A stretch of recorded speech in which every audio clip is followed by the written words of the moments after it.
Okay, so we are all set. Um, Let me pull up the document real quick. You guys, when you turned in yours, did you like actually type something up, or did you just fill in like the what you call it, the sheet that he had prepared? I filled into that. Prepared. Okay, that's what I did too, because then it like said something about how you had to type up like 400 words. And I just typed them up in that box. Okay, perfect. That's what I did. Okay, so should we just go through and then we can kind of share what we all observed? Yeah, that sounds good to me. Okay, so the first question was about history. What sorts of buildings are there? I currently live in like the Beaverdale area, so there's a lot of older, smaller single-family homes, lots of duplexes. There are plenty of businesses around here, but they're typically a little older. But with that being said, I feel like they're also fairly well known, like Flying Mango, Simon's, Taste. People know about them, as well as Snooki's, of course. Right. I live in Clive, so it's a lot of housing developments for the most part, and they're like older housing developments surrounded by like newer buildings. Like I live by Nobby's in Clive, so there's Nobby's, and then in that strip mall, it's like all new development, like waxing the city was something new and stuff like that. So there isn't like anything that's really been older besides Valley West Mall is still there and the Target and stuff, but for the most part, it's more of like an older neighborhood surrounded by newer stores and stuff that have been developing. Okay. All right. I live on the east side, so it's kind of a big area. It goes from, like the fairgrounds all the way to like the Euclid and stuff like that. We have business-wise, we have the A&E factory. There's a bunch of like little restaurants. Latin King's like the oldest restaurant over there. I don't know. It's like a lot of mom and pop shops. You don't have a ton of you're not really gonna find like any of the newer restaurants over there. So it's kind of old. Like the area just looks old. Okay. The next one was, excuse me, demographics. What sort of people do you see? Ages, ethnicities, particular groups? Is the population homogenous?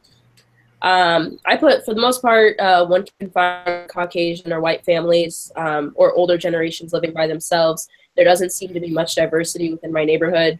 As a matter of fact, to my knowledge, there's only one African-American family that actually lives on my street. Wow. Literally. So there really isn't a lot of diversity, like I said.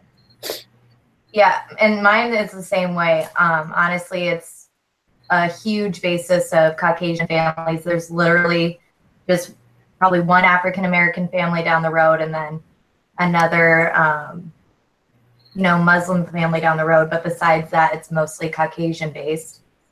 And the ages range from like, normally it's like newer families moving in, or kind of like the families that have been here for a while that are starting to retire and settle down. So I would say that would be like the basis of the population in my community. Okay. Right. I think that East Side's pretty diverse. There's a pretty good immigrant population, Mexican and African populations. It is mostly white. I mean, it's Iowa, but and then it is a mix of old and new, and I like young and old people. You have people who've lived there for ages, and I don't know, and then you have newer families. It's one of the cheaper areas in the city to live in, but that's quickly changing. If like, I'm like obsessed with like looking for houses, but the prices are steadily going up, and I think a lot of that has to do with like Altoona's developing, and it's getting unaffordable, so people are starting to there's a bit of a housing crunch. But yeah, so you have, it's kind of an interesting area that you have homes that are worth like $50,000, and then maybe a mile away you have homes that are worth like 180 to 200. That's crazy. Yeah. Yeah, that is crazy. So it's like complete opposites living in one area, basically. Yeah, it really is. Wow. Yeah, see, like I've noticed a lot, like I would say in Iowa overall, there's been like a big increase in like an Indian population moving here. I don't know if you guys notice it, but with my job, I mean, I cut hair on the side while I'm going to school, and I noticed that we are increasingly getting more of an Indian-based population coming in and getting haircuts. So I think that's kind of interesting that it's like, you know, slowly growing with like the, you know, tech jobs we have here, especially at like Wells Fargo and Oh yeah, you know, and Allstate. Apple campus that's going to be opening up, you know, in a, I don't know when, but out in Waukee. I can only imagine how many jobs that'll bring too.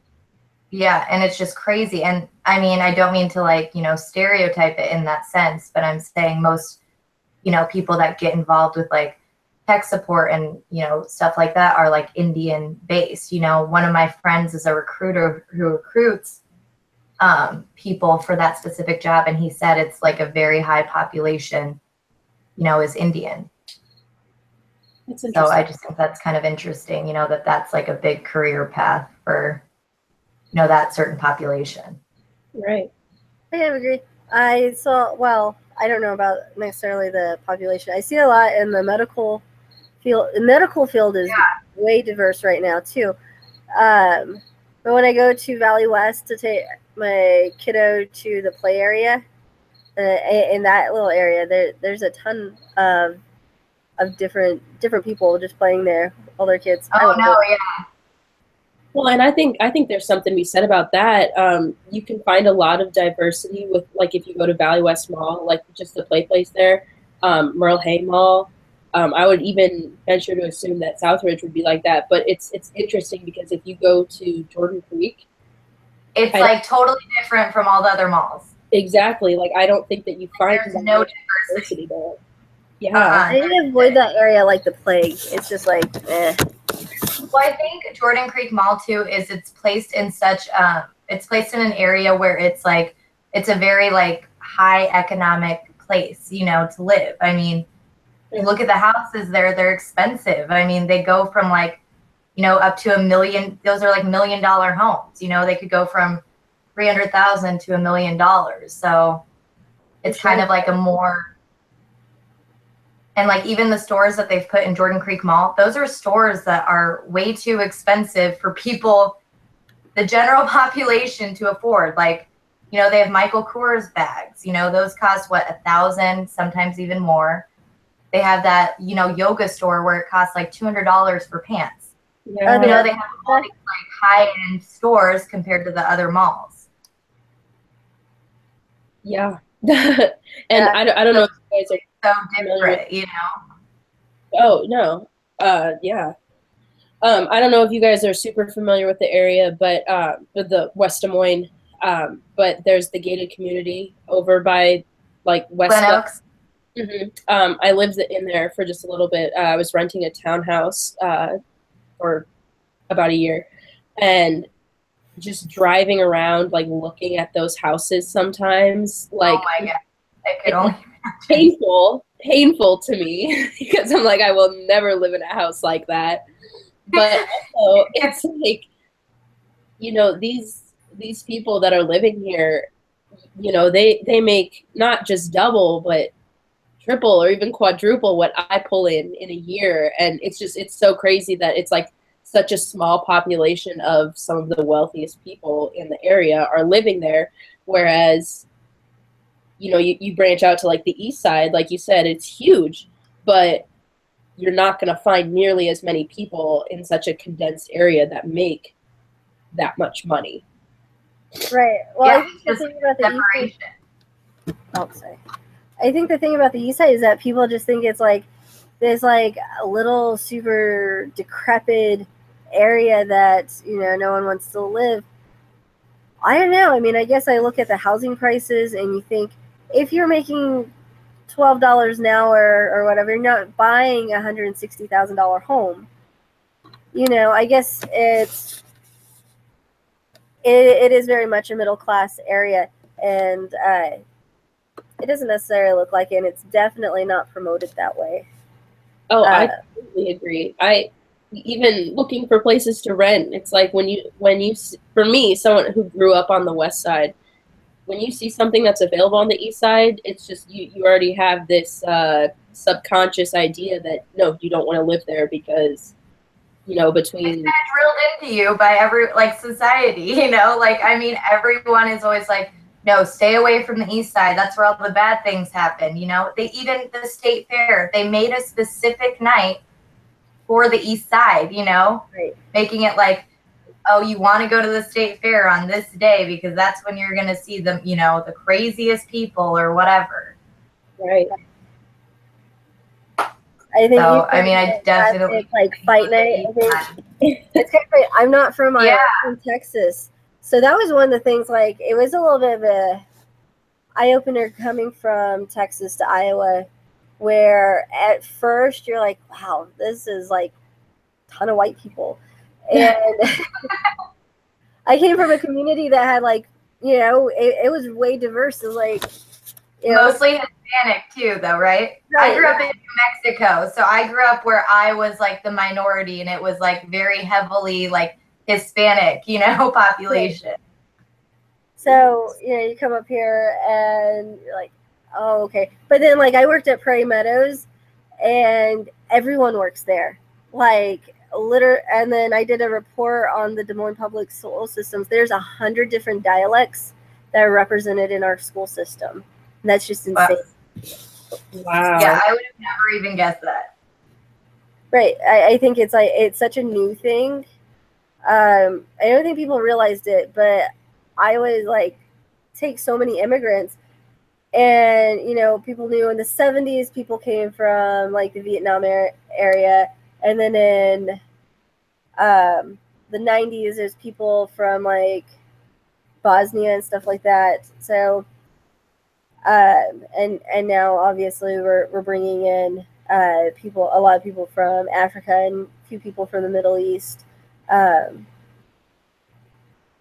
So, and then obviously people are coming in from Mexico too. So it's such a hodgepodge. And I think for a lot of older Iowans, it has to be a bit of a culture shock. Oh, I'm sure it is. I mean, I would say that like Iowa's pretty good, about diversity, but I still think they separate it into regions.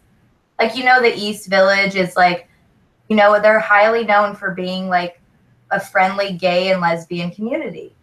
Right.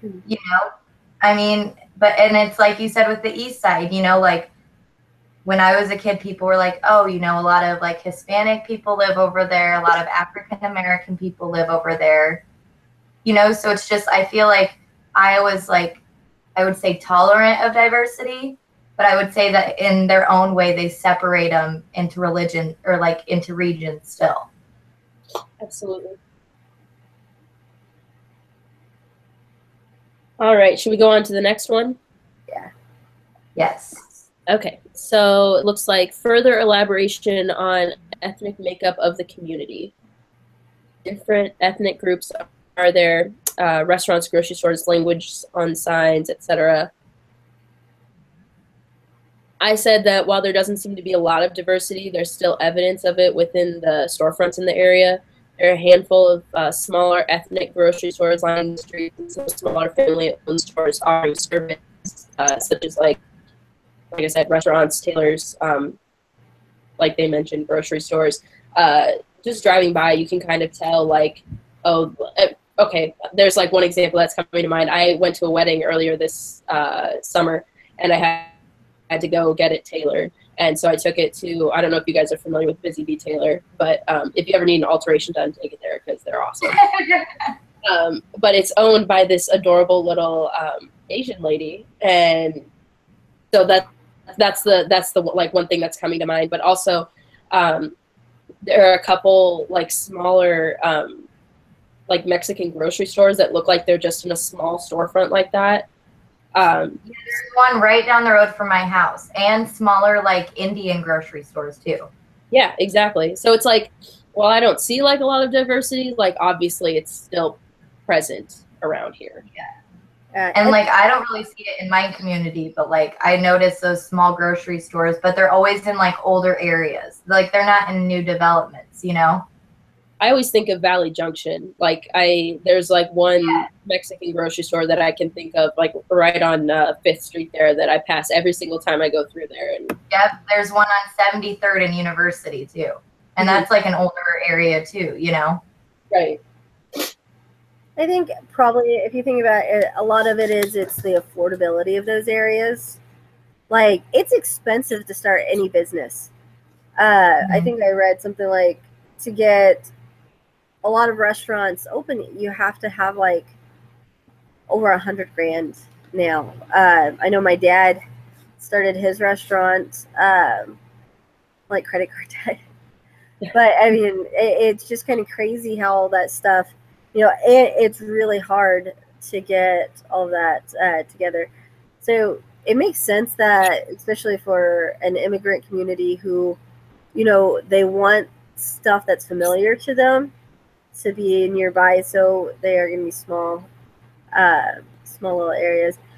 East side, it's funny, there is a huge store. It would be like the size of I don't know, like half the size of a Target. It's called Fashion Estrelita, and it's a huge dress store. Really? It kind of reminds me of home, because in Texas you have a lot of those dress shops. And the flea markets too. Do you guys do like the big flea markets? I remember that from when I was a kid, like growing up in New Mexico. They would have those flea markets, but it's not like they're inside, like they're outdoors and everything's set up on a table, you know? Right. What part of New Mexico did you grow up in? I grew up in Las Cruces and Albuquerque. Okay. I had a friend who lived in Las Cruces. I grew up like right on the other side of Hobbs, right on the Texas border. Oh yeah, okay. These guys. I mean, to add to the conversation, I was born in Dallas, Texas, but I didn't live there. Craziest drivers in the nation. To kind of grow on what you said, Cassidy, or I keep calling you Cassidy. It's Brittany. You have two first names. It's okay. I think that you said affordability of the area. I think it also has to do with the client base that you have, because like not everyone is going to be like, not every people who own these stores don't necessarily need a store that's the size of like your local Hy-Vee, because they're not going to be selling you know that many products, or they're not going to have as many people coming in like needing products of that variety. Right.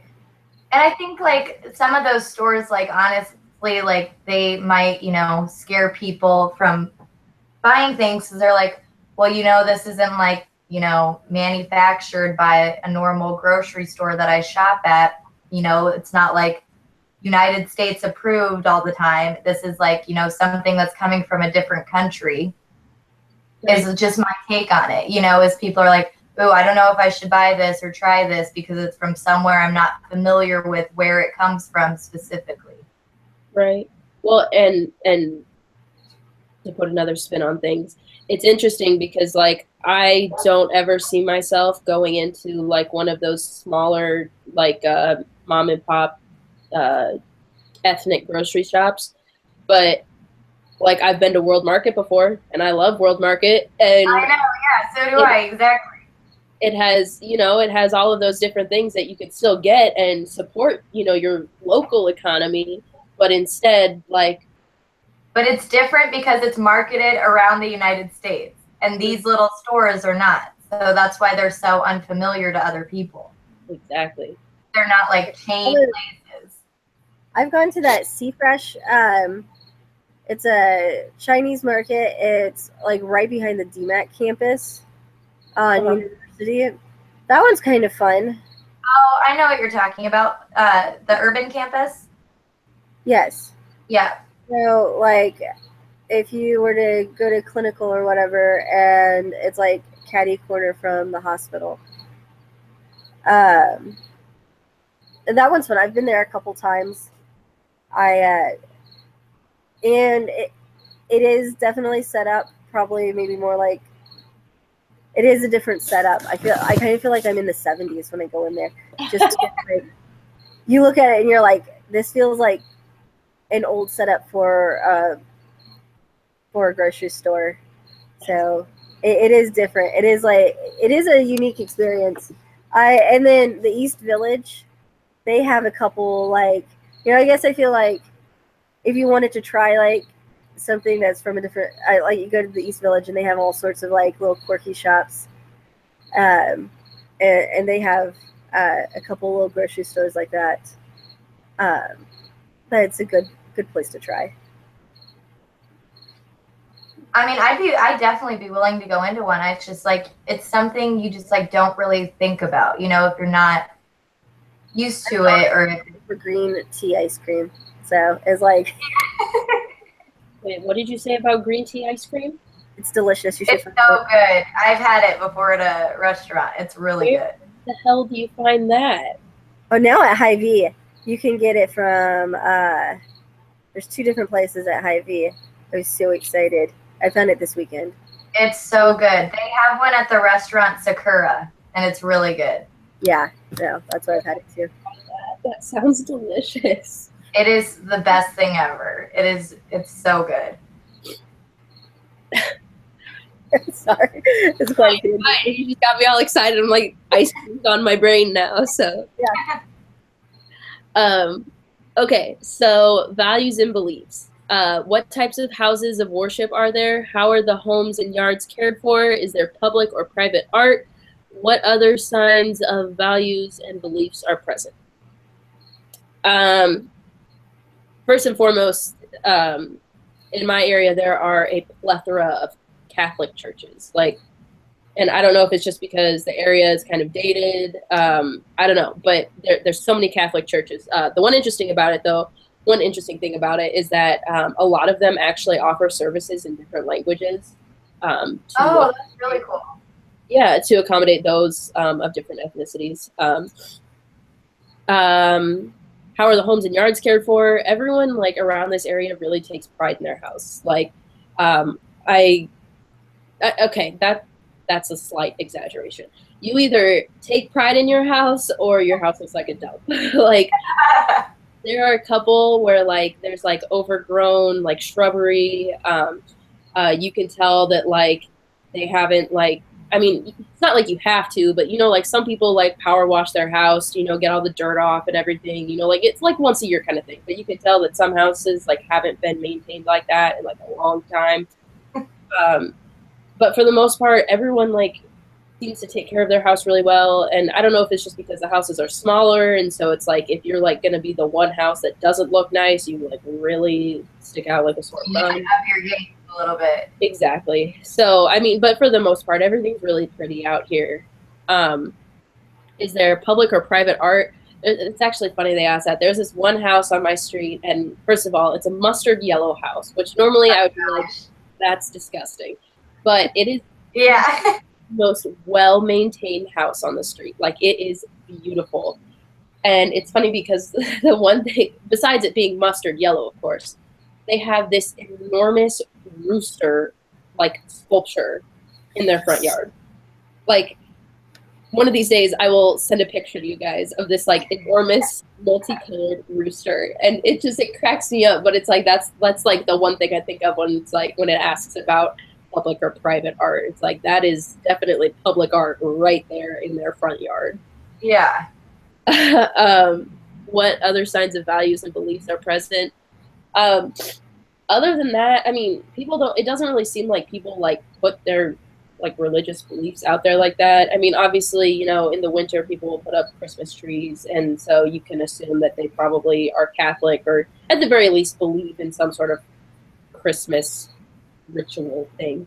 However, there is one house a couple blocks away that I passed not too long ago, and they actually had the Star of David on a flag hanging out front. Oh, I've seen before too. Only once though have I ever seen that driving through the neighborhood.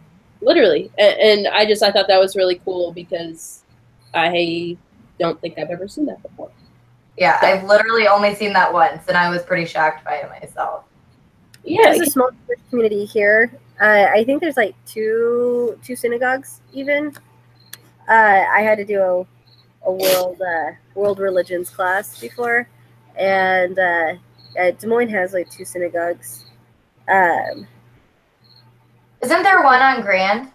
I think so. Yeah. like right Which is actually probably passed that more than one. back home. So that was one thing that I don't know that I've ever met anyone who is Jewish back home. So.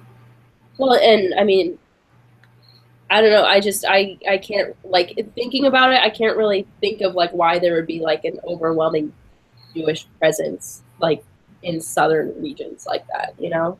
Yeah, like when I think of a Jewish community, I see it more on like the east end of the United States, you know? Mm-hmm. Like that's where it's highly you know, population based. So I mean, I've seen that synagogue though on Grand before, just driving, you know, downtown. In Grand, I mean, it's huge. You can't miss it. It's on the left-hand side, right next to one of the elementary schools or something. Yeah, yeah. I was gonna say something that just slipped my mind, but yeah.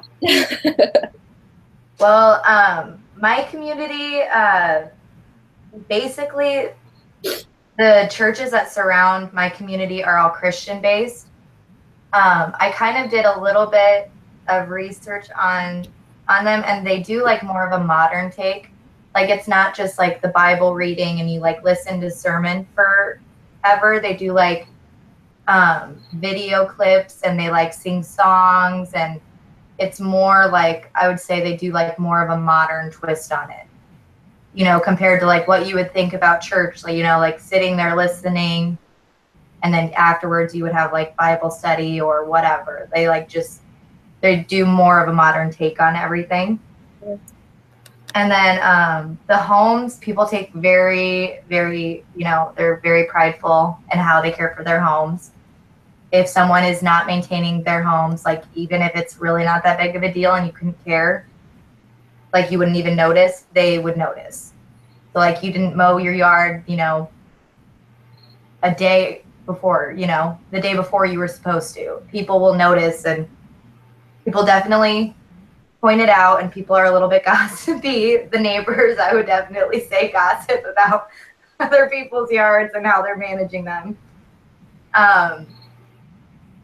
I would say that there's not really any private art. Most of it's public. You know, it's like whatever someone's going to put in their yard. And then I live right next to the Greenbelt Trail, and they have like these little sculptures like kind of along the trail. And then signs and values and beliefs that are present. This isn't really like something that people, I would say people more post about politics in their yards than they do about religion, you know? But when I was growing up in New Mexico, see, like they are more religion based, I would say. Like every, like, you know, during Christmases and stuff like that, like they post everything out in their yards. You know, like they'll post like the cross with Jesus on it, you know, all over their yards when I was living in New Mexico. I mean, it was like they, you know, embraced it. But here I would say that it would be like more political based than like religion based. I think that's part of like Iowa, because they're like the first place that people start campaigning at for. So I think Iowans take their politics really serious. Mm-hmm. I was told that Iowa is a purple state. That it's definitely like a red and blue state. Like I think Yep. Texas. It would. I mean, I even remember in church when I was a kid, people like basically they didn't right out say that you should vote, who you should vote for, but they insinuated it a lot. So, which obviously for the most part that should be Republican, but you know that I don't see that as much here. You know, Yeah. But I mean, I see political stuff all over the place. I don't see as much religious stuff. So, Yeah. but yeah, that's over here. I feel like you get like so many extremes. Like you still have Bernie signs up here. You have like Trump. There's like one house that had like a 10-foot huge, large Trump sign. Oh yeah, man. They go. I mean, it's like all out here. Like you see it on people's bumper stickers. You know, it's like all over their freaking house. You know, it's just maybe back home everyone just assumed you were going to vote Republican, so you didn't really. right. They're like, oh, Republican, it's fine. We don't need to post anything.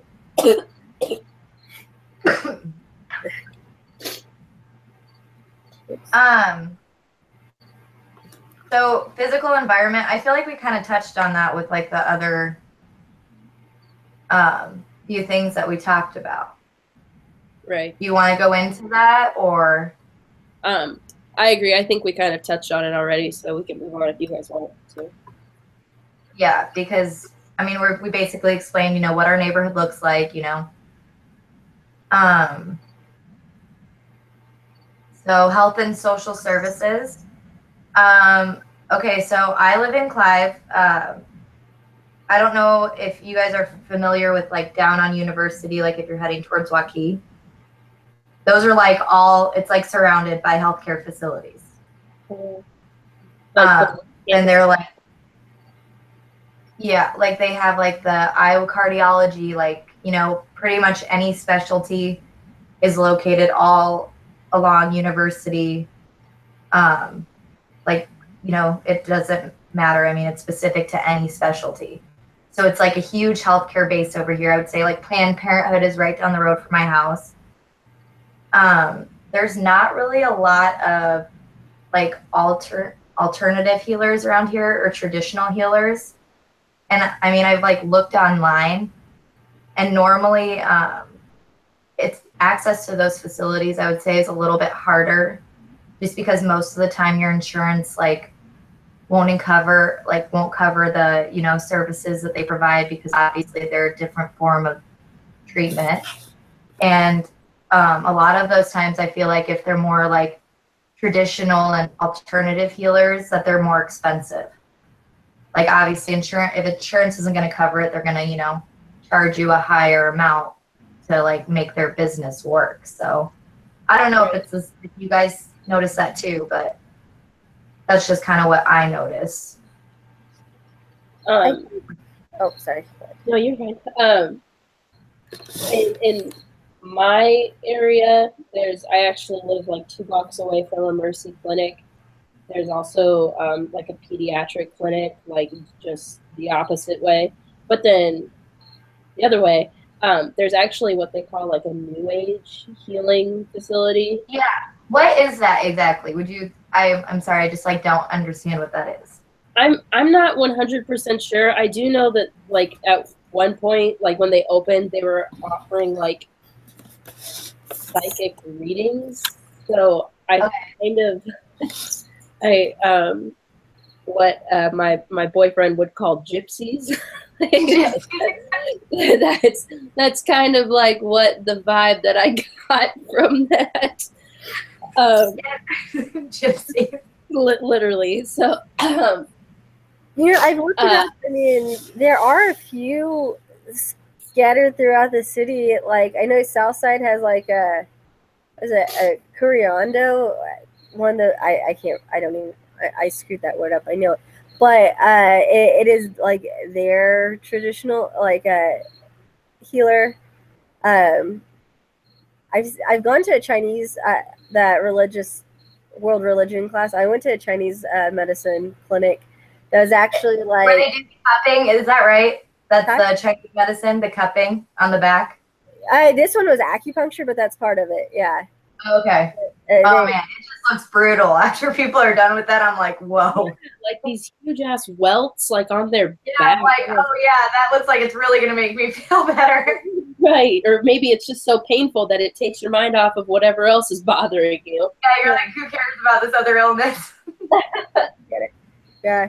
No, you know, I read in China that they actually use less anesthesia and like mix anesthesia and acupuncture during surgery. I feel like they are just hardcore, man, on their health, and like their even their education is harder. Oh yeah. Like their education is impossible. So I feel like they're just hardcore on everything, like no pain, no gain. Oh, no kidding, right? Well, and like the problem I think with like if you are interested in doing like alternative medicines or like looking into that, it's like the thing that like insurance isn't going to cover that stuff, you know? So it's expensive to like go and like see those people, and they're not like things that people can really afford. I mean, if you go and get a psychic reading, you know, like what is that, like $100 for an hour? I mean, that's expensive, you know? I've never done that. I never put most, and I guess the thing is, if you find it worth it and you find that if it is something that makes you feel better, you know, part of like wellness or whatever, that contributes to your health. So I know if that is the way, you know, and certain people that's what they do. Some people are like all natural, everything. There's some wellness center here that they are like giving, and to me it's like the most insane thing, like IV treatments of like super nutrients. I saw a Groupon for it. I'm like, yeah, that's weird. Yeah, that's a little weird. Like I just don't know if I would like necessarily trust that, you know? Right, I know. I mean, and that's like some sort of weird. Like you're sticking an IV into my vein. What if I get an infection or something? You know what I mean? I'm not just gonna go to someone up the street and be like, "Hey, stick this IV in me and like put some nutrients or whatever crap you're saying." You know, they give like B12 shots. Kyle Brown, who is, I think he quit, but he was the pathophysiology teacher, and he's like, "Listen, you guys, don't do that. It's really dumb. Don't get B12 injections." Yeah, I'm just like. Unless there is a couple places a couple times that's appropriate, but for the most part, no, it's not. I think I mean, I think it's like cool that some people like are into like doing that alternative medicine, and by all means do it, but like, you know, insurance doesn't cover it and it's expensive. So I feel like it's more, you know, I don't know, is it better or is it not better, you know? Right.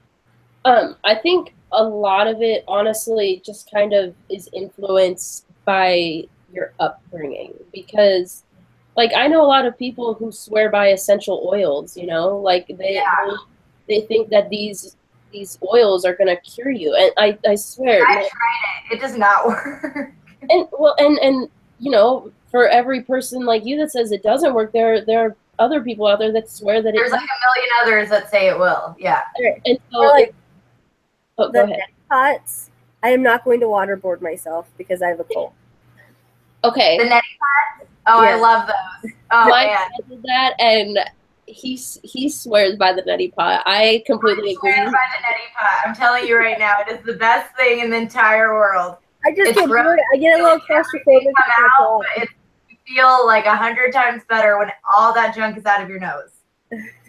I agree, though. The idea of potentially waterboarding myself does not sound very appealing to get that clean feeling in my sinuses.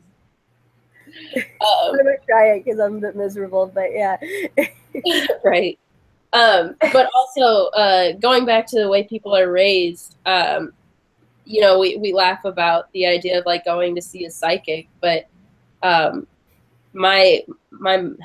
think my parents, one of my parents went, and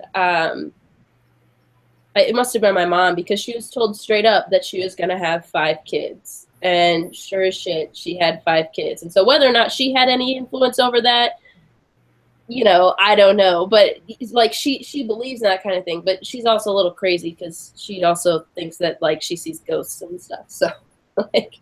But you know what? I've heard of that though too. You know, like I've had friends who said like they swear that they've seen a ghost, or like, you know, that some ghost is like messing with them or something, you know? Right. And so I think it's, I mean, not necessarily just how you were raised, but it's also just your personal perceptions. Yeah. So, I mean, if you think that going and seeing someone who can read your fortune is going to, you know, predict the rest of your life, then so be it. Right. Or it's kind But of like, you know, we can't say like doing a chakra massage is going to actually help you, but if it's yeah, going align your crystal. Align your chakra. yeah. But I mean, I think also like your religion and your culture or whatever, and if that helps you feel better, there is value in that. So, Right. and that's what I'm saying is like maybe, you know, like seeing a psychic, okay, like maybe it's not going to happen what they say, but like people need that reassurance that like things will get better in order for them to like move through life. Like they need someone to tell them, listen, life may suck right in this moment, but in the future you is going to have all this, you know, happiness and success and all this stuff. So like people need that to kind of like move on with their lives, so they make that stuff happen for themselves, I think. Mm-hmm. Right. No, I completely agree with that. And like I said, so be it, you know. Right. Okay. Economy. What evidence of community economies are present? I said that there isn't much coming and going of businesses. Many are fairly well established and have been for years, thus showing a steady, thriving economy. I mean, I think the best example is Snookies. Everyone, I mean, most people know and love Snookies. They do so well during, you know, the 3 or 4 months that they're open in the summer that they are closed year round, and they keep coming back every year because people know and love them. And I think that that's a great example for a lot of the businesses around this area. It's just everyone does well enough that they can keep doing what they're doing. Yeah. I would say like my community, it's more like new construction. And yeah, there's old businesses, but there's always something new. You know, Clive, West Des Moines, Waukee, they're always building. You know, it's constantly changing. So I would say, if anything, the economy seems to be doing fairly well if they're able to do like new construction and new businesses. So, yeah, that's what I would say about my community. I think the East Side has some standbys that have been there a long time. There aren't really too many new businesses that pop up. We got Dunkin' Donuts. I think a lot of it is that I know Altoona's building up, so I don't know. I think it has this reputation for just being like this poor little flea ball area. I mean, and there are parts that are definitely, you know, that is true. There are parts that it's not. So they have a lot of businesses that have been there for ages. They have it is when you hear about stuff like food deserts or whatever. Like there are a lot of like convenience stores and a lot of and fast food restaurants. But like Latin King, which really isn't there to that's kind of like a standby for the whole city. I heard that place is amazing, by the way. I've never been there, but I heard it's so good. Them and Tumia and Sons, I think is the best. Tumia and Sons is fantastic. I love that place. That one kind of reminds me of my dad's restaurant, so I like that. But yeah, so a lot of people that they work kind of everywhere. A lot of people work like at the casino and in Altoona, and you know, obviously downtown. You're right there. So I don't know. It is I think it's just kind of one of those places that it never changes. It doesn't really grow so much. That's kind of how I feel about Beaverdale. It doesn't. It's not like growing per se, but that's not a bad thing either. It's just right. It's staying steady. Yeah, see, and like with my area, I feel like they're growing too much where there's like no room for space, you know? Like Right. they're literally sticking whatever they can in any space they can. And it's like eventually just going to be so overpopulated that there's no, it's going to become like its own little city, I feel like, you know? Like we already have Des Moines, but like just the way how fast they're building and everything like that just kind of gotten a little ridiculous, you know? Right. To be fair, I mean, I kind of think that all these areas used to be separate cities. Like West Des Moines at one point in time, Altoona, nobody thought of those as like part of the Des Moines metro. Like, you know, No, not at all. Like West Des Moines, that mall, before that was there, I mean, I remember when it was like literally just like a field of nothing. Oh Right. yeah, no one had any business being out there anyway because there No, literally there was weren't like houses. There was literally nothing out there. It was like just this dead area, yeah. you know? and even like I don't know how. Every once in a while, I like to get like a little click happy on the internet. So I was like reading like this like 100-year-old story about like all these areas of Des Moines. Des Moines was like kind of like these little cities that like little towns that started just kind of grow together. I mean, that's what it So feels like. like They all just kind of like mesh into one another now. right. I Like, mean, you cross the street and you're in a different city, you know? yeah, Like I literally right. cross the street and I'm in West Des Moines, or I cross the street the other way and I'm in Urbandale. yeah. No, I was just gonna say, I literally, I don't where exactly do you live? Like, do you live on the east or the west side of 100th Street? I live on the, hold on, let me think, the west side of 100th Street. Right? Okay. Would that be right? So I live like, do you know where Seven Flags Event Center is? Yeah, I live right next to it in one of those neighborhoods. yeah. So Oh, like, I can go down Swanson and then, you know. my parents' house. I grew up like in that exact same subdivision. Like my parents' house, the backyard is right across the street from Barnes and Noble. Exactly. Yep. So Yep. like literally when you're talking about like, I mean, I don't know if it's just because Clive is like smaller, but literally like You cross over University, you're in West Des Moines. You cross over like Hickman, you know, you're in Urbandale.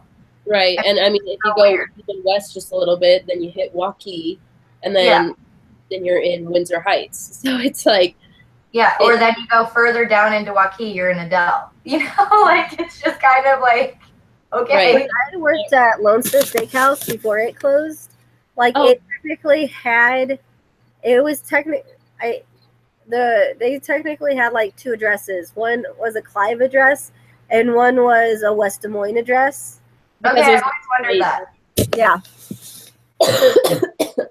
That's so strange because it's like literally they say like once you cross over University, you're in West Des Moines, but then some people think once you cross over like,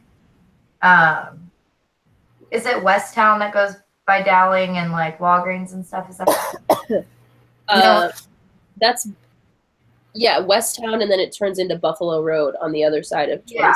So, and then some people think that once you cross over that road, then you're technically in West Des Moines. So it's like, but I mean, it's literally like you walk across the street and you're in a different city. It's just so strange, you know? Mm-hmm. We're in like New Mexico, where I grew up when I was a kid, you like drive a ways before you're in the next city, you know? right. It was like 45 minutes to the next city. Yeah. Okay. It's just like so much nothingness. I mean, just so. It's like desert, and then you're like, oh, I'm in a new city. Okay. Well, and kind of on that same note, it's like we have everything meshed like so close together, but it's like, you know, you can go 30, 45 minutes in any direction and you'll be in a cornfield. Exactly. Exactly. I don't want to hear anyone literally complain 5 about their minutes stupid from commutes. that's like your commute, maybe 30 minutes if traffic is bad. Shut up. Yeah. Because when I was younger and I drove 45 minutes to college the first time around, it was just like, yeah, that was irritating. I mean, in the bigger cities, people are in like commutes for like, 2 hours, which is insane. I don't think there's anywhere that I'd be willing to put up with that. That's like one of the biggest reasons why I can't even imagine living in a bigger city, because I drive 15 minutes to work, or I drive, 15 minutes, give or take 5, to school. Like, Yeah. and Yeah, me too. like I can rush out the door 10 minutes before my class starts and I'll still make it on time. So, Right? yeah, no thanks on the whole 2-hour commute thing. Yeah. 2-hour commute to go like 5 miles. Right. No. No. Okay, so transportation and safety. How do people get around? What protective services are in the community? Do the people feel safe? I would say that a lot of people commute by car, but there are actually a lot of DART bus stops as well. I think that while like West Des Moines is you could expect more people to commute by car there. I think a lot of people rely on the bus around this area. Um, I think that overall there's a fairly strong sense of safety, but it can get questionable sometimes. While my neighborhood is fairly decent, not too far away is like the Drake neighborhood, and that can be a lot sketchier than this area. Shooting too recently out by one of those bars in Beaverdale. Mm-hmm. And yep. Which is so unexpected because I've been there, multiple times and never had a problem. So I mean, it's give or take, I guess. I'd say that the police patrol the area fairly regularly, so there isn't any lack of protective services. But one thing I will say is that since I moved to the area, so I used to live in West Des Moines, and there's definitely a lot more trouble with like gun shootings. I mean, not necessarily like shootings, but like people shooting off guns. And then actually, when they legalized fireworks, that was it's the worst. And because people will literally be up at 11, 12, even later, shooting off fireworks. And while that might not be like, I mean, obviously it can be dangerous in its own way, but while it's not necessarily like the most dangerous thing, it's a noise complaint, and I thought people had lost their mind. Well, I from like a really fire prone area, so we didn't even allow fireworks every year because like I know one year when I was like 5, my uncle caught my best friend's out of the yard. We were out in the country, caught her yard on fire because oh my gosh. Yeah, no, everyone was okay and they got it out, but yeah, so like for people I'm like, and you go around and even during the day, even before the sun had set, there's like a cloud of smoke around the city. I was just like, I was on 235. I'm like, what the heck? It's not even nighttime. It is. That is crazy. Yeah. Although when I lived in Kansas City, it was like that because they didn't have the same rules that Iowa had, well, until now. But it was, and people in like certain neighborhoods would go into it like everyone was trying to compete with everyone else to have the best fireworks display. Wow. Yeah. See, here, I think like the fireworks this year just got so out of hand because they didn't really like, they were like, okay, you can do whatever you want this year, but they didn't really like set any like rules specifically for them. So I think like they set a curfew. People went crazy. Yeah. Because people were shooting them like from their backyards, like around a bunch of trees. And I was like, what are you doing? Like that is one of the stupidest things I've ever seen in my entire life, Right. Come back and like hit you in the face or who knows what. It's almost as if like they're asking for it, like, I'm like, you're gonna lose a finger. If something happens to you, well, you kind of deserved it, Right. Okay. I saw my neighbors like down the street being idiots, and I was like, man, they're gonna kill themselves. And my son, who's 5, he's like, bye, you guys, don't kill yourself. I'm like, yeah. Oh crap! Gets your everything. We're like, get in the car now. That's winning at parenting. That's like something my nephews would do, and then I'd be like, oh man, that's my own fault. No. To add on to your transportation, I would say Clive is basically the same. Like patrol cars are like, I mean, you see them everywhere. They just drive through the neighborhoods. But also, I would say a really popular thing now is Uber and Lyft services. I mean, there's a lot of people that drive, but I mean, like, I'm talking about, like, you know, on the weekends when people are out drinking, I think those have become, like, huge, especially in my community, you know? Like, those are, like, the biggest things. You know, everyone leaves their car at home. You know, you take an Uber to wherever you're going to go, and then you take an Uber home.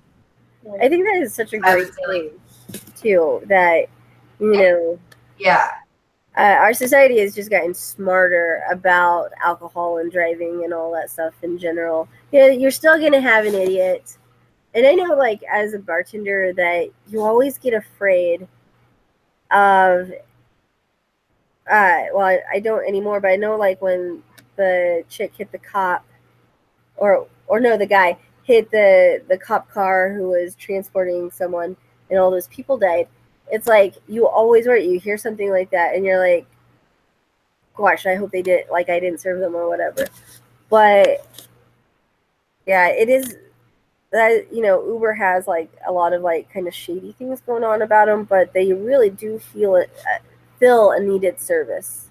Yeah, and, like, even not, like, Uber, like, Lyft, you know? Like, if you don't... I mean, Uber, the sketchy thing about them is, like, during holidays, they definitely jack up their prices ridiculously. But, like, Lyft, on the other hand, never does that. They always do it the same price, so it doesn't matter, you know? Right. And I don't know, I don't know about you guys, but I just feel like there's kind of, like, I feel safer in, like, an Uber or a Lyft than I would in, like, a cab. And I don't totally agree. But it just, and for the most part, I mean, other than when, like, the Uber, it's like the surge area times, whatever. Yeah. It seems to generally be cheaper than trying to get a cab too. I think you feel, like, generally safe, though, because it's like, these are, like, everyday people. You know, you could be, like, driving next to them on the interstate. Like, to you, they're everyday people that you probably see, you know, so maybe it makes you feel a little bit more comfortable. I mean, that's how I think of it, you know? If you think about cabs, like, some cabs have, like, that plexiglass. Yeah, and it's kind of scary. You kind of feel like you're in a cop car. Yeah, like you're going to get locked in or something, and yeah, it's just kind of scary.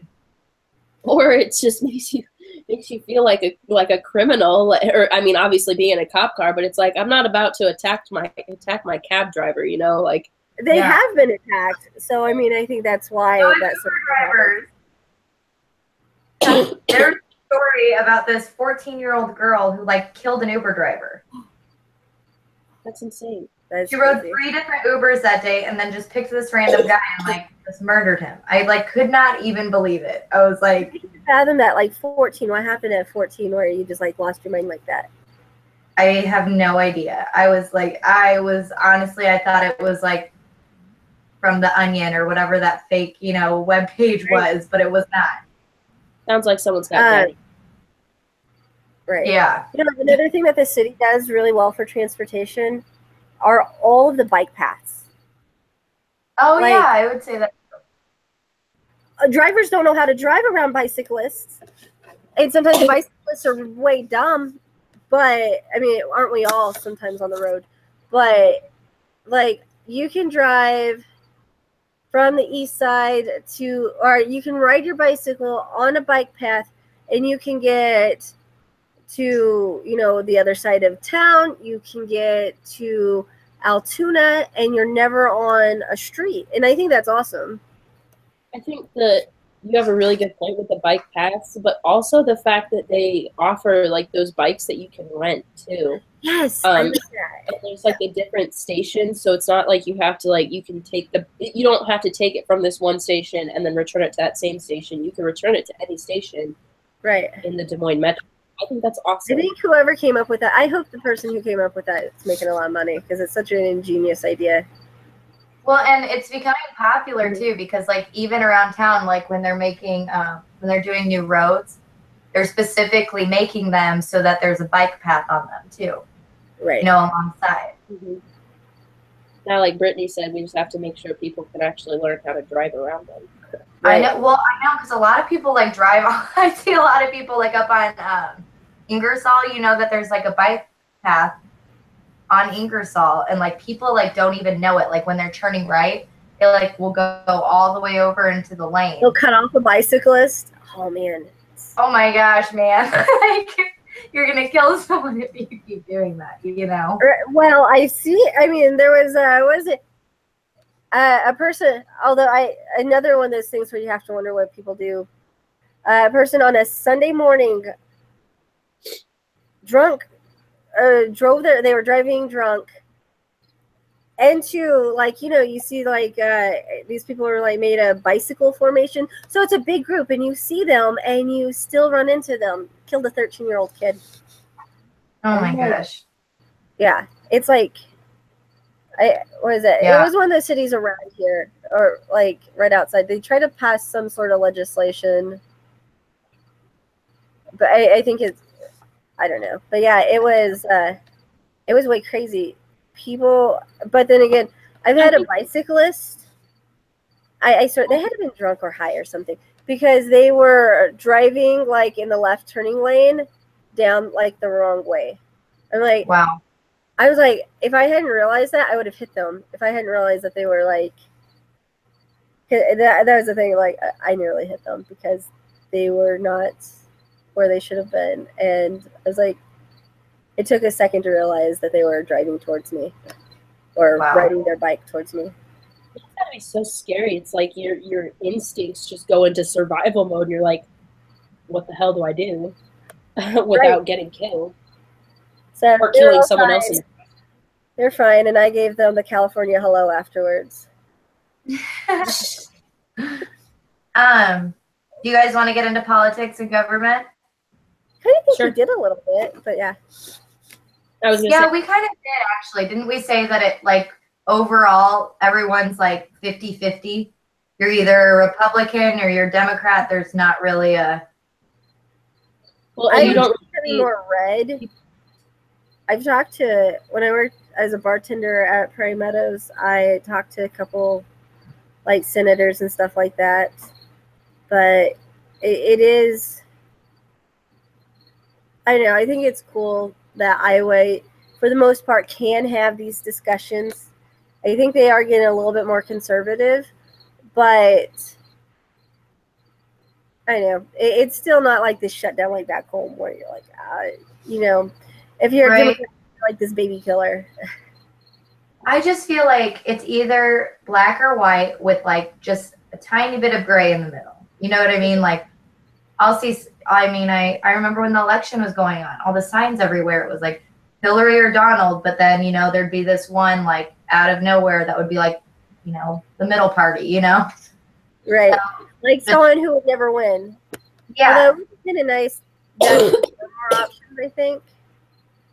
And I think after, I could see that progressing to more options eventually, just the way the fight is going.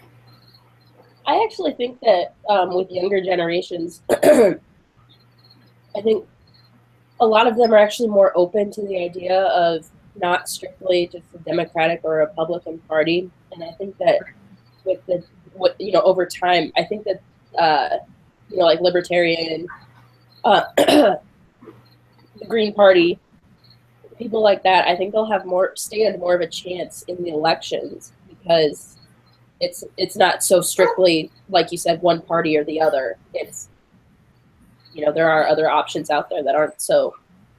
Well, and I think the reason because of that is because they were raised in a time where like diversity is popular, you know? Mm-hmm. Right. Like, I mean, it all depends on, like, you said earlier how you're raised. I mean, if you're raised in a culture where, like, I mean, when I was a little kid, I didn't know what, like, gay and lesbian were. Like, you weren't really around that, Now it's like, people embrace it, and it's great, It's like, now we have transgenders, transsexuals. Now we have all these different cultures, and, like, these are what, like, kids grow up now, compared to, like, older generations. That stuff was, like, not something that was talked about or really, like, publicized either. Right. And I think it also comes down to tolerance too. People are, Oh, or younger generations seem to be a lot more tolerant of people who are, like you said, transgender, transsexual, stuff oh like yeah, that. for sure. There is, maybe this is also part of being on the east side. It's like, there are girls I see when I go to pick up my stepson. There are girls who are wearing hijabs and traditional Muslim garbs walking home from school, but like that scares me to death because I also know that there's like a handful of people waving like their Confederate flags around here. I'm like, do you realize this is north of the Mason-Dixie? But I mean, there was an issue at one of the high schools here in West Des Moines. Someone brought a Confederate flag, and waved it at Valley High School. It was like a news story. I think it was like last year. It is whatever. I mean, they didn't understand what it stood for. What's the problem? They just brought it, and then I mean, and that's another thing. Is like, are they really aware of what that actually? They have that previous knowledge. Yeah. Yeah. The person that I see, like, okay, if you're going to have like this idea of who would have a Confederate flag flying from their truck, he matched it, like old dude with like I'm talking like 8-foot pole on the back of his like 1960 something pickup truck. Oh geez. Like I see stuff like they're like on the fringe. I get that. But like it does make me scared for like these kids who, they're refugees or whatever. And I'm just like but what, that guy, if he doesn't mess with anyone and he has that stupid flag, whatever. But it is weird. That's what our country is good for: freedom of speech. Express yourself how you want. You just have right. That's part of freedom of speech. I don't have to like it, but I know, and it sucks, but I actually think it's really interesting the contrast between like that man. He probably believes very strongly about African Americans or just any sort of minority. Right. But I think it's the younger people that are like waving the Confederate flag like that. I have no idea. Right, and I just feel like they're very ignorant and they're just trying to stir the pot. Exactly. Yeah. Honestly, it drives me nuts. Oh yeah. Because most people argue that, oh, it's our history, and it's like, yes, it is a part of our history, but if you are going to claim that like that as your reasoning, then you should be waving. You have more knowledge on what the history represents to certain people. Right, and you need to be a little culturally sensitive to other people. Well, and that's exactly it. The term sensitive. It's like everyone throws that around because they're like, oh, everyone's too sensitive now. It's like, no, there's a difference between being too sensitive and just being downright disrespectful.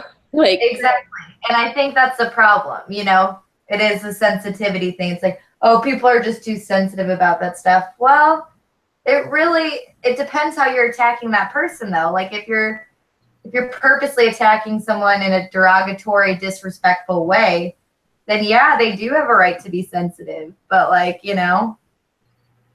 it's one thing to joke about something, and it's another thing to have meaning behind the joke that you're, presenting. Back home, you get some people that are like, well, I had this great-grandfather, not even great-grandfather. At this point, it's going to be like triple great-grandfather who was in the Civil War, and they were on the South. That's fantastic. I had a grandfather who was an alcoholic rapist. So, or not grandfather, great-grandfather. I'm not going to say a damn thing nice about him. So this whole idea of like being nice to someone just because they are a descendant, sorry, I'm just not okay with it. I think it's a load of crap. I don't know. Yeah. Sorry. I don't know. I think this whole that's my argument. It's just like some people were just wrong. Slavery was wrong.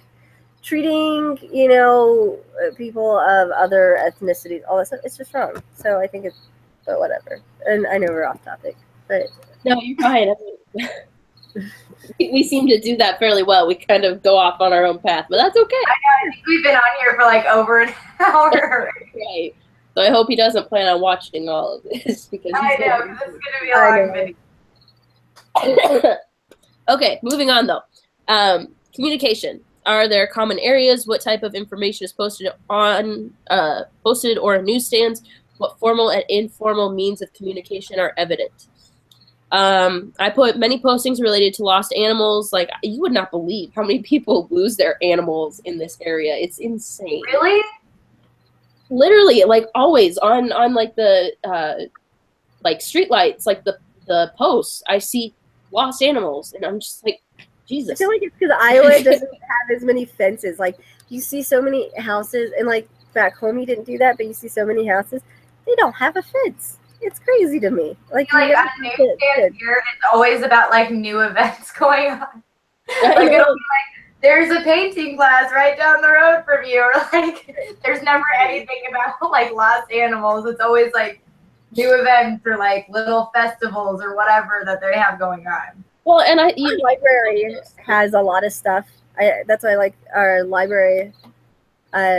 Is a good information place. Even the convenience stores seem to have like a little board where people can announce stuff. Or I would even go on to like the city of whatever .com, because they have events and everything posted there that they post. Like, I mean, even coffee shops, you know, I would say like post things or like room A wanted or you know, something like that. Right. I actually I think that there are also stuff like I've seen a lot of like end of summer stuff, like churches that will be holding festivals or like end of summer sales. There's one shop on I think it's Merle Hay. It's like a mattress store that's going out of sale, and so they have all of these everything must go signs. But I think that by the way has been going out of business for over a year, just so you're aware. Like Beds for Less with like 3 Z's at the end. I swear to God, yes, that same store has like been going out of business for like a year and a half. They're just trying really hard and not succeeding. It's so funny to me because there's like this rug store up the road, and it like has been there for 3 years. And 3 years ago they said, rugs are, you know, we're going out of business, huge sale, but they're still there 3 years later with the same, like, we're going out of business. So it just kind of makes me laugh, you know? It can't seem to go out of business. Yeah, like, just go out of business then. I think, like, it asks what formal and informal means of communication are evident. I think that it's really interesting how many people are social media to kind of update people. Like you'll see signs posted for like certain events, and it says, you know, check out our Facebook page, or this is our Snapchat. You can the little thing that you use your scanner. You know what I'm talking about? Yeah. And it, you know, it'll post like frequent updates, and it's so easy to use social media to keep people updated because it's more often that you'll find people like that have access to these social media platforms than you find people that faster. Absolutely. I mean, like the news, like when something happens in the news, you know about it like a minute after it already happened. Actually, like when Tom Petty died today, I literally knew a minute after they called it that he died. It was just, you know. I'm so sad about that. Actually, to branch off of that, there was in West Des Moines, it was like a week or two ago, there were these 2 kids that were like street racing, and one kid hit a curb and flipped his car, and I guess it like ran into like some houses, like their front living room. And because I was friends with someone on Snapchat, like I saw it happen before the news even reported it. Yeah, see, so it's like hear about it. So exactly. So it's like why do we even need these news sources anymore when we're all connected with someone who's connected with someone else who, you know, can give you the what happened. Like you know, you do get immediate stuff, but like if you think about like the Boston Marathon incident, like a lot of misinformation. So like there was a fire at the library, and people thought that that was part of it, and they were originally were tweeting about it and then reporting about it, and it turned out that it was wrong. So I think media is really they're I think now they're going from not necessarily being the purveyor of news at the first purveyor, but they're going to be the sifter through crap. I guess that's a good way to put it. You know, I agree with you, but I think sometimes media likes to turn things to benefit, to make it worse almost though too. Like CNN, I would say, is probably one of the worst places that you could get news information, because they're always turning a story into something way worse than it is, or like, you know, like they cause like panic almost, you know, it like influences people to act out and like be psychotic because they just freak out people, you know. I think it's like the 24 News Hour, like the 24 News Hour coverage, like that model, you know, it was, there were two things that happened. I used to be a journalism major. So there were two things that happened that's really changed. A was the 24-hour news circuit. So it feels like something that went on earlier than the day because of the way they report about it just happened. So you always feel like something bad is happening. And then it used to be up until like the early 90s that the media was required to have 2 points of views. So you had to have a conservative view and a liberal view on a topic in the same news story. So now, if you want both sides of the story, you kind of have to go to MSNBC and Fox News without, you know. Exactly. Well, that's honestly, that's Hillary said that, you know, you can't go to CNN because, you know, for obvious reasons, but like and I feel like that with most major news networks. Like, I apologize if either of you are Republicans, but I cannot stand Fox News because it's just. I cannot stand Fox News either because I think it's all crap what they spew. I don't think it's factual information. I think it's just stuff they say that like they make sound worse than what it really is, and then it causes people to panic. Right. You know, it's like you can't read the news anymore without being depressed. There's never a good story, I feel like, whenever I turn on the news or I read KCCI. It's always like, look at how many people died today, or look at this horrible thing that happened to this person. It's never like positive focused news. Well, and there is something to be said about the fact that you know, it's all negative news, but it seems like in today's day and age, that's all there is to report on. Like, I woke up this morning, I was driving home from Ames, and I was listening to 107.5, and they were talking about that shooting that happened in Las Vegas yesterday. Like, the entire and it, like, first of all, like, I'll be the first to say that was awful. I can't even imagine how terrible that must have been. You know, people, because they kept talking about how the iHeart Radio Festival happened last week, and they were just there, and everyone was having such a great time, and it was supposed to be such a positive experience for everyone. And so the people that are there, it was some sort of like country festival. I think Jason Aldean was performing. I know there were people from back home that went to it. Yeah, and it's like these people that you know, and you get so and okay, branching off again. First of all, to finish that thought, so it's like everyone is supposed to be having this positive experience, and then some crazy guy on the 34th floor of Mandalay Bay just decides that he's going to go on a shooting spree, and it's like, the last time I heard, over 50 were killed. Over 50 were killed alone, and then it was like over 200 were injured, and it's 400. Like that is 400. 400 now. Yeah. See, that's insane. There were hospitals telling cops and ambulance drivers not to come here because we're at capacity. Like, that's shit you see in Grey's Anatomy. You don't see that. Like that. It's either news that's like terrible like that, or it's like gossip news. You know, like all the Kardashians are pregnant. I just don't understand. Like, why do we? Like, people get pregnant every day. Like, why? Because they're famous. Is that a huge story? You know, who's that chick from Fox News? Megyn Kelly asking Jane Fonda about her.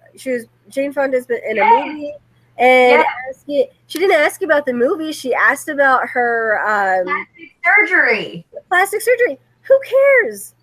Right. That's what I'm saying. Plastic surgery. No one has Fonda, like, comes back and is like, "Are we really going to talk about that right now?" And it's like, "Yes, you go, Jane Fonda." Oh yeah.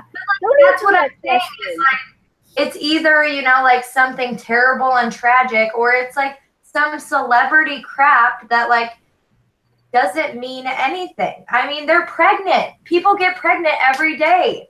People have plastic surgery, you know, people die, but like if it's a celebrity that dies compared to, this is what irritated me today.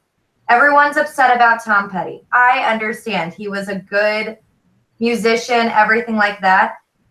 But like a post about him was more popular than a post regarding the lives that were lost in a shooting.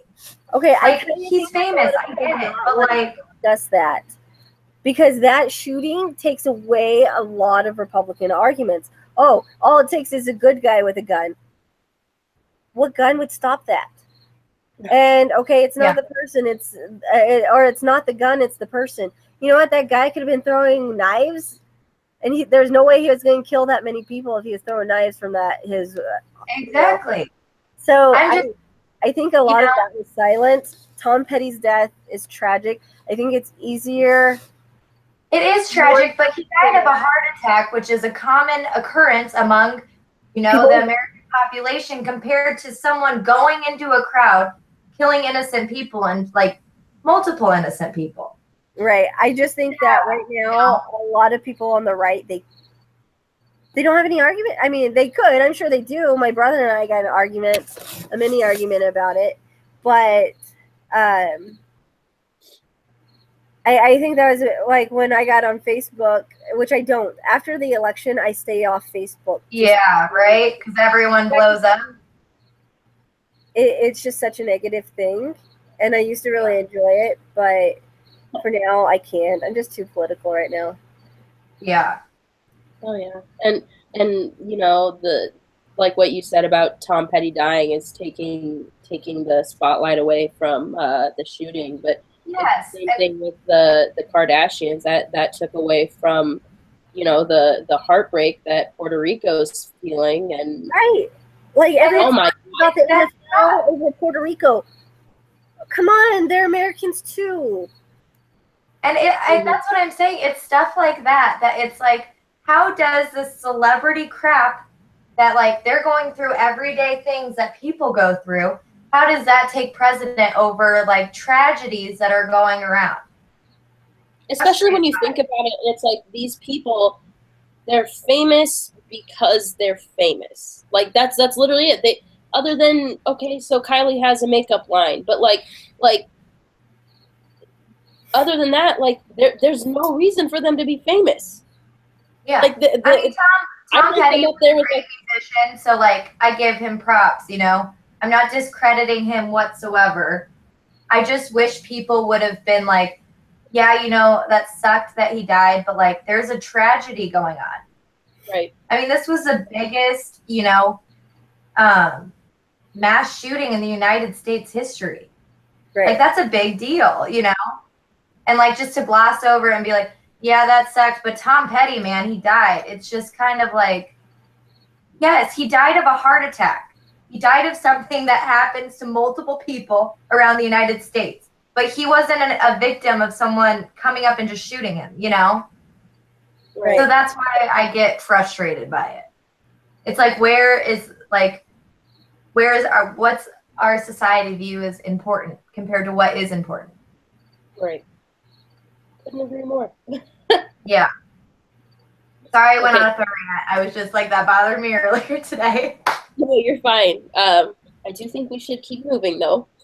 Yes. So, education. What schools are in the community? What conditions are they in? And is there a local library?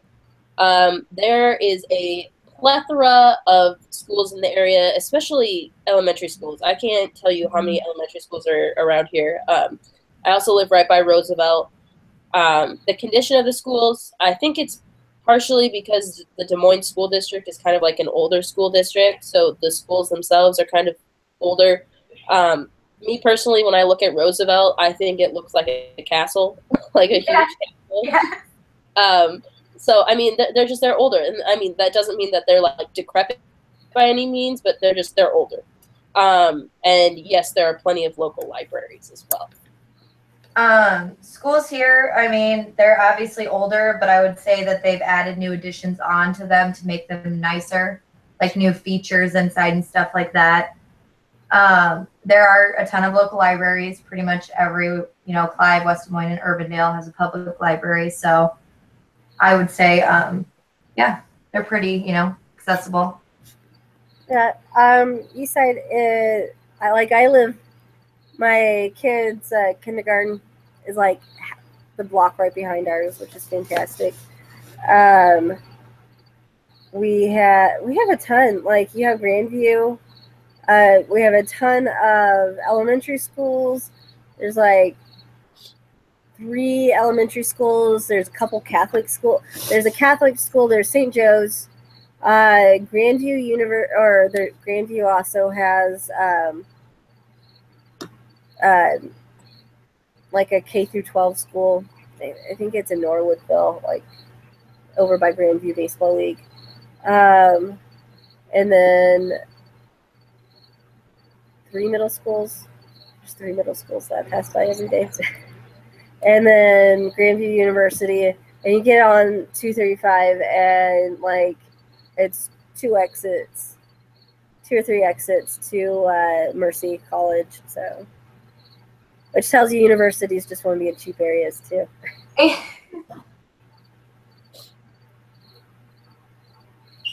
Okay. Yeah. Recreation. Where do children play? What forms of recreation are evident? Are these areas used, and by whom? There are plenty of well-groomed parks around here. I don't know if you guys are familiar with Tower Park, but it's like the one with the huge-ass water tower. Is that down Hickman? Yep. Okay, yep. I know that park. Yeah, and it's really nice. It's used by a lot of people, like not just kids, but also it's used for like banquets because it has like a shelter with a grill there. There are a couple other parks within the area. All of them have really nice play equipment. It doesn't look old or run down. It doesn't need to be updated by any means. But for the most part, it is kids. And then sometimes you'll see like recreational like soccer teams that practice just in the big green spaces. So very nice. Des Moines does a great job because you don't really see too many, like, if you think of like a scary park, you don't really see those. Like, they all seem fairly well kept up. Even like I'm on one of the older side of towns. We had like one park that was kind of like and now it's like they've apparently got the word that an S-hole, and it's all like taken out, and they're redoing it. So kudos to Des Moines because they really do a good job of taking care of their parks. We also have Grandview Park that has like they have like frisbee golf thing there, and then they have like one of those splash parks for the kids. I think those splash pads are really nice, like a nice addition to parks. Yeah, like those are kind of cool. There's a Teach Out is the East Side's local pool, and local pools are kind of weird to me because they're all like 2 feet deep. You have like a small deep end, but like this one, there's like a little area. And same thing with Altoona, their local pool area for the most part makes sense. What kids are going to these parks? Kids my age that are 5, but yeah.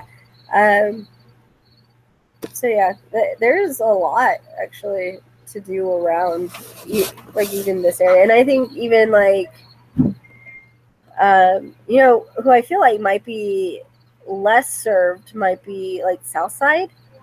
because that's a huge area of town too. But I feel like they have even less stuff than the East Side does. They have more restaurants and stuff like that, but like parks and stuff like that, you don't see as much. Right.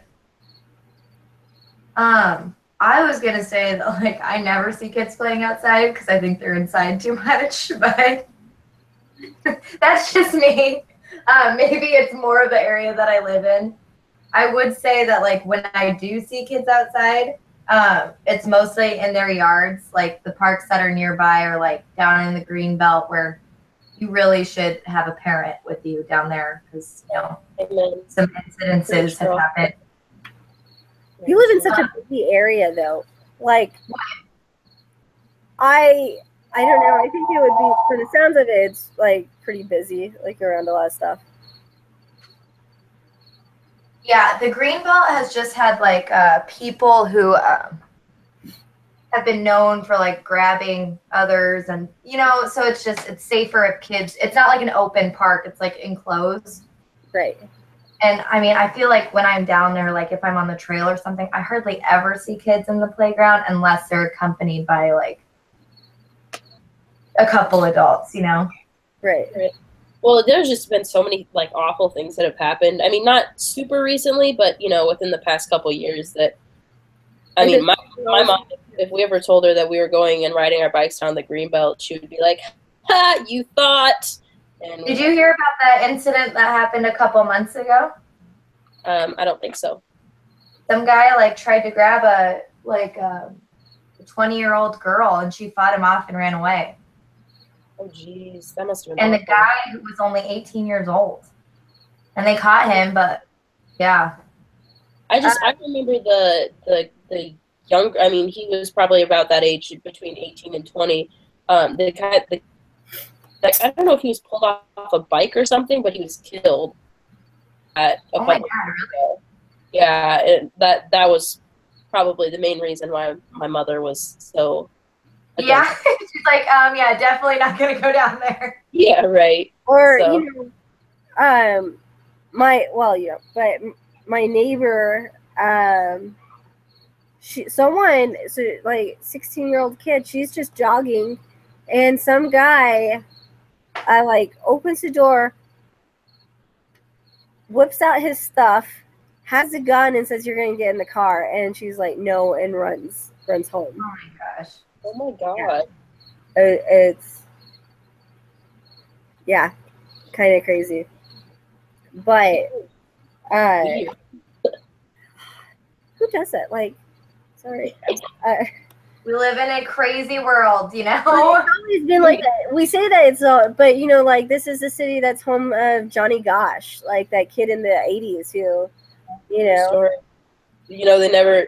never found out what happened to him, and that's scary because that. I never heard about that story, by the way. You never heard about it? On his paper route in the morning. Oh, Southside kid, and they picked him up. Someone picked him up. They never found his body again. Like never anything. Yeah. Wow. Like, it was like one of those stories that every 80s and 90s kid, that was your stranger danger story. I mean, I was a 90s kid, but I never heard of it. I mean, I grew up in New Mexico, though, till I was 11, I grew up, Right. I'm 26, so, like, I never remember hearing about it. Yeah. Kids were missing all the time in New Mexico, so you were kind of, I mean, you just saw kids on milk cartons all the time, so. Right. I knew that one because I had dated someone who was a bit older than me who grew up with that kid. So Yeah. that was kind of that's how I knew about it. So. Wow. And actually, if you guys are interested, there's actually a documentary on Netflix. It's literally called "What Happened to Johnny Gosh." And Really? I actually would like to watch that, so. Yeah, it's really informative. I mean, it gives you all the information that it can, but it's kind of sad. Just literally, he disappeared without a trace. And it's awful because someone a few years ago called his mom up and said that they were him. Oh my gosh. Like, Yeah. why do that? Why do that to, like, a grieving family and, like, give them hope like that? Like, that's just terrible. Especially something like, that was 30 years ago. you're healed Yeah. to an extent at that point, but then it's just like, but it's kind of, I heard that and I read about it.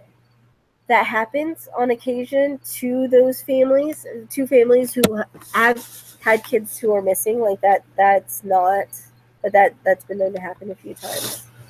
You Like, just have a really sick mind to do something like that. Like, honestly, that's awful. People are just terrible. Ugh. Do you guys want to each go over like the perceptions and reflections? I don't know if we'd have to talk about that, but We might as well just touch on it real quick. Yeah. okay. I said that overall, I think the community that I live in is a cute little area with a very strong sense of community. The businesses are doing well, and there really isn't any like hostility felt towards any person, any group of persons. My only concern is that the crime, like the not crime, I don't want to say crime sprees, just crime could be a little bit lower. But other than that, I'd say that it's a good area to live in, and I would definitely recommend it to someone who is looking to find somewhere around here. Right. I said the strengths would be like the economy basically, and how I would say like criminal activity isn't very high here, which is good. But I would say that a big weakness of my community is that it's very materialistic. So I think it becomes very selfish. So people are less willing to like help other people that need help. Like they're less willing to reach out to someone, and they're more focused on, you know, material things and self-involvement for like status. So I said that would be a weakness. I think my community, it being such a range of poor and middle class, that I think there are some misconceptions about it. Yes, you do see in certain areas, you do see a higher incidence of like homeless people, like it on trash days or recycling days. You do see people going through trash, or so there is an incidence. You do see it. You do see the visual reality that there are homeless people. There are poor people. There are like houses that are in disrepair, but there are also, areas of the community that are just normal, everyday, like boring middle America communities within the East Side. So I think, but there are like some things like you have an Aldi's on University, and a little further they just put up a new Fairway like in Pleasant Hill. So and then you have the Hy-Vee. We do have like an area that there's no when no one is replaced dolls. So you have a pretty big area that there's not a proper grocery store in walking distance. So for people who do depend on their bikes or something like that, it is harder. And it is an aging area, so you still have a lot of older people. So I think there are some obvious areas. I think it's misrepresented a lot of times. But for the most part, it is pretty normal, I guess. It's just a little old.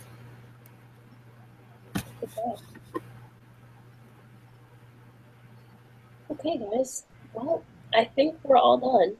An hour and a half later, guys, we did it. Oh, come on. Let's admit it. We could probably have talked longer. Yeah, we probably could have. At least, like, for the future, like, synchronous teams we know that we won't have an issue on time. No, we are very good on time. Okay. So then I will get this uploaded, and then I think we are. Oh, wait, don't we? Oh, okay. So, Brittany, did you like ever hear back from the principal?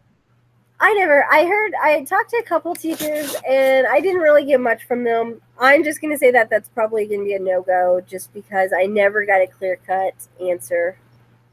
Okay. I mean, that's fine. I just wanted to see, That was like, the one I forgot. I was going to mention that earlier. I had so somehow I managed to send some stuff, and it I don't know what happened. okay. What? At least you tried, right? Right. I thought it was a great idea. Okay. I did too, and I mean it's something that's not like already like an option given to us, and so no, I was totally down for it. But that's fine. We can figure something else out. Right. Is there anything in particular that sounds good to you guys? Um, I think I mentioned. there's not any. Oh, go ahead. Oh no, go ahead. I'm waiting on what you were gonna say.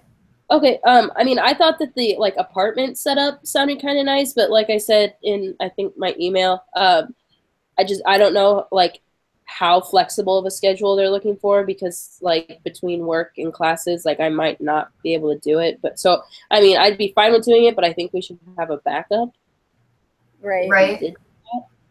Or the one I like the idea of making the like the bus routes, like where we wouldn't necessarily have to schedule with the other people, but just being able to go and like take photographs and like make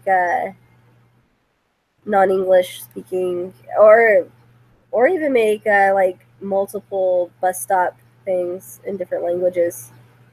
I don't know. Right. That'd be fine with me. I'd be totally. I just want to make sure we have enough stuff to cover like our full 15 hours. You know. Right. No, I agree. Okay, so like we can use your idea about the apartments, right? And then like if we still need more hours, then we can do the whole bus route. Does that sound good? That sounds fine. Yeah. Yeah, we'll make sure that it works for everyone. So like in general, what times do you guys work? Like I mostly work on the weekends. I work on the weekends, so I work at night on I work Tuesday, Wednesday, Friday, and Saturday. So Monday, Thursday, and Sundays, like I don't work at night, but like I do have classes during the day. right. What do you guys are you guys only online or do you have like I have clinical, but then I'm online. So clinical is on Wednesdays until like 3:30, but then I'm online. I have clinical too. Okay. What program are you guys in? I'm in the program. You're in the which one? Nursing. The December 18. I graduate after the summer, so I only have a year left. Okay. Okay. Cool. Okay. So then I guess we'll just kind of have to figure out. I mean, I'll try and get in contact with someone, and then we can figure out what works best for us. Okay. Right? Yeah, that sounds good to me. And also, you know, if it came down to it, we have like, I think would probably be like flexible for everyone is like the Restore volunteering, like at the Restore. That would also be another good one. Sure. If they need. I know a lot of people that like worked at I think it was St. Vincent de Paul, the like thrift store there. I know a lot of people that did their hours there. So would the Evelyn Davis Center is at daycare that's like downtown. But we can just kind of.